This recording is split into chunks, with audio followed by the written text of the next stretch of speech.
আমাদের সমাজ থেকে বিশ্বাসটা উঠে গেছে। দেখবেন কেউ কাউকে বিশ্বাস করতে পারে না। স্বামী তার স্ত্রীকে বিশ্বাস করে না। এই শহরে বহু স্বামী আছে এই শহরের, স্ত্রীকে বিশ্বাস করে না, কারণ জানে যে আমি বাইরে গেলে ফোনে অনেকগুলা বেটার সাথে লাইন মারে। স্বামী খুব ভালো করে যায়।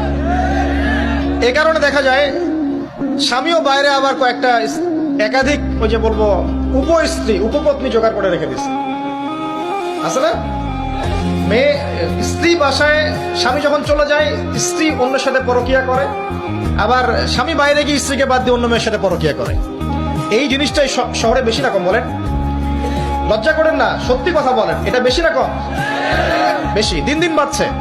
আর যে মিডিয়াগুলো আমরা দেখি এগুলো শিখায় আমাদের, পরকিয়া শিখায় না, পরকিয়া শিখায়।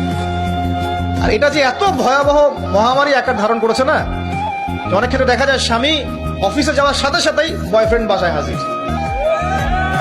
এই যে বাক্সে বাক্সে বন্দি জীবন বললাম, বাক্সে বাক্সে বন্দি ফ্ল্যাটের ভিতরে তো ঢুকলে আর বোঝা যায় না ভিতরে কি হচ্ছে। কত ফ্ল্যাটে যে জেনা হয় এখন এই শহরে, আল্লাহ ভালো জানে। এই ফ্ল্যাটের প্রত্যেকটা ইঞ্চি ইঞ্চি মাটি আল্লাহর কাছে সাক্ষী দিবে। যেখানে যে মাটিতে বসে অবিবাহিত যুবক যুবতী জেনা করেছে আর বিবাহিত যুবক যুবতীরা এবং এই স্বামী স্ত্রী জেনা করেছে, এর ইঞ্চি ইঞ্চি মাটি আল্লাহর কাছে কথা বলবে। এর ইঞ্চি ইঞ্চি মাটি আল্লাহর সামনে কথা বলবে। ইয়াউমাইযিন তুহাদ্দিসু আখবারাহা, সেদিন তুহাদ্দিসু আখবারাহা, জমিন তার খবর বলবে আল্লাহর কাছে। জমিনের কোথায় কোন পাপ হয়েছে সব বলে দিবে।